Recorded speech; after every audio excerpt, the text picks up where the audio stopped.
Hello everyone, here's the demo for entry delay. Let's go to main screen, settings, delay, entry delay. Now let's set to like 8, means 8 seconds. Confirm. Back to main screen, armed. System armed.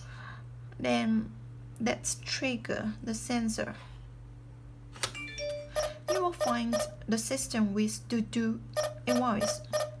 It will trigger the alarm within 8 seconds. System disarmed.